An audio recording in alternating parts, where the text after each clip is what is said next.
Pra të gjithë duhet të dim se ibadetet në Islam janë mjet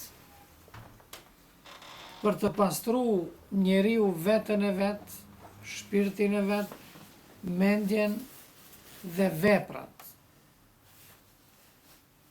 Do më thonë, nëpërmjet ibadeteve, adhurimeve, ne pastrojmë shpirtin ton, pastrojmë veprat tona, si dhe pastrojmë edhe mendjen. Nga se duhet të dim se një trup i cili nuk ushqehet, normal e dim se ai rrezikohet me vdekje. Njashtu edhe një shpirt i cili nuk ushqehet me ushqimin e vet, njashtu edhe rrezikohet me vdekje. Faktikisht shpirti nuk vdes, por dobësohet, likështohet, ka problemet e veta. Prandaj, shumë bukur thot një dietar, ne kur nuk japëm ushqimin shpirtit, është një lloj sikur me mbyll një zog në kafes, edhe të gjitha ushqimet tjera jo ofrojmë aty, ai përsëri e ulen kokën, sikuraj një ditë normal kur dhe shofësh edhe ka cof.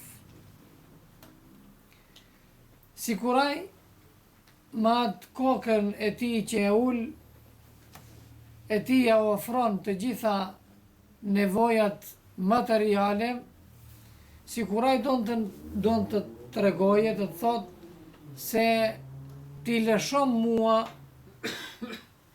në natyrshmërinë time, lëshon që të ushqehem me ushqimin tim, do ta shohësh se sa mirë unë do të këndoj.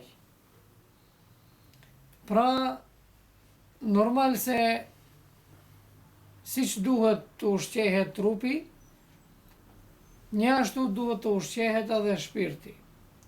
Ne, kur është e fjala e shpirtit, shumë pak i japëm rëndësi. Ndoshta edhe as pak. Prandaj, nuk është për të habitur se kur themi se ibadetet pastrojnë edhe shpirtin, pastrojnë bile edhe veprat tona. Si pastrojnë veprat tona? I pastrojnë nga besimet e kota.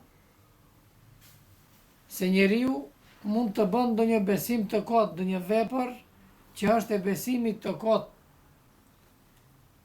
Nëpërmjet ibadeteve të cilat Allahu xhaleshanu ne i ka bërë obligim, ne bëjmë edhe pastrimin e veprave tona, po ashtu si që edhe ta shohëm pak më vonë, bëjmë edhe atë që i thonë e bëjmë një vepër që mund të bëhet, pa marrë parasysh çfarë vepre edhe që ka të bëjë me këtë dunja, mund të shndrohet në ibadet.